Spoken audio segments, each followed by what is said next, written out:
राधे राधे। कैसा मेरा परिवार? स्वस्थ होगा, सुखी होगा, आशा करती हूँ परमंगल कामना के साथ। तो हम बात कर रहे हैं गणेश चतुर्थी व्रत की और कथा की, पूजा विधि की।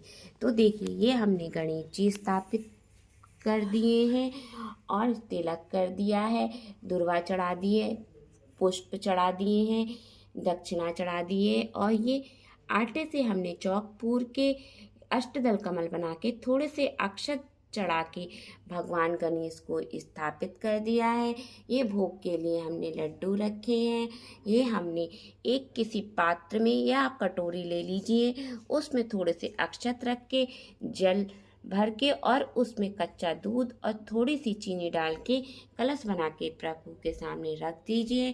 और ये एक दीपक तैयार कर लीजिए, धूप बत्ती लगा दीजिए और ये कपूर आरती करने के लिए रख लीजिए।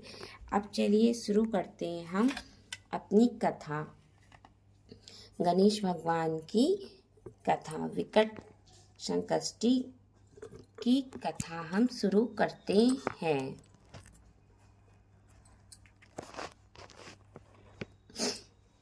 हाथ में अक्षत ले लीजिए थोड़े से और पुष्प ले लीजिए और शुरू करते हैं हम अपनी वैशाख कृष्ण गणेश चतुर्थी की कथा। धर्मकेतु नामक ब्राह्मण की कथा। पार्वती जी ने कहा, वैशाख माह के कृष्ण पक्ष की जो संकटा नामक चतुर्थी कही गई है, उस दिन कौन से गणेश जी की किस तरीके से पूजा करनी चाहिए और किस प्रकार का भोजन ग्रहण करना चाहिए। गणपति जी ने उत्तर दिया, हे पार्वती जी, वैशाख माह के कृष्ण पक्ष की चतुर्थी को व्रत करना चाहिए। इस दिन वक्तुंड नाम के गणपति जी की आराधना करके कमल गट्टे के हलवे का भोजन करना चाहिए। राजा युधिष्ठिर ने द्वापर युग में इस प्रश्न को पूछा था और जो कुछ भगवान कृष्ण ने कहा था उसको मैं बतलाता हूँ, आप ध्यान से सुनिए। कृष्ण जी बोले, प्राचीन समय में रत्नी देव के प्रतापी राजा हुए हैं। जैसे अग्नि तिनके के समूह को भस्म कर देती है, वैसे ही वे अपने शत्रु को नष्ट कर देते हैं। यम, कुबेर, इंद्र आदि उनके मित्र थे। धर्मकेतु नाम का एक श्रेष्ठ ब्राह्मण उनके राज्य में राज्य करता था। उनके सुशीला और चंचला नाम की दो स्त्रियां थीं। सुशीला सदैव कोई न कोई व्रत करती रहती थी, अतः उसका शरीर दुर्बल हो गया था। उसके विपरीत चंचला भी कभी कोई उपवास नहीं रखा, वह सदैव पेट भरकर भोजन करती थी।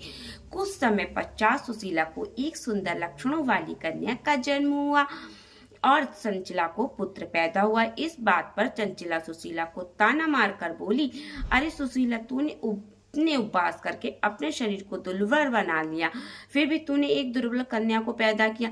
मेरी तरफ देख, मैंने कभी व्रत नहीं किया, मैंने किसी हष्ट पुष्ट और वैसे ही बालक को जन्म दिया है। अपनी सौत का ये व्यंग सुशीला के हृदय को पीड़ा देने लगा। वह विविध गणेश जी की पूजा करने लगी। संकटनाशक गणेश चतुर्थी जब सुशीला ने भक्ति भाव से व्रत किया, तब रात को वरदायक गणेश जी ने उसे दर्शन दिए और बोले, हे सुशीले, तेरी आराधना से हम बहुत प्रसन्न है। मैं तुम्हें वरदान देता हूँ कि तेरी कन्या के मुख से निरंतर मोती व मूंगा गिरते रहेंगे, इससे तुम सदा खुश रहोगी। इसके अतिरिक्त तुम्हारे एक शस्त्र का जनने वाला पुत्र भी उत्पन्न होगा। ऐसा कहकर गणेश जी अदृष्ट हो गए।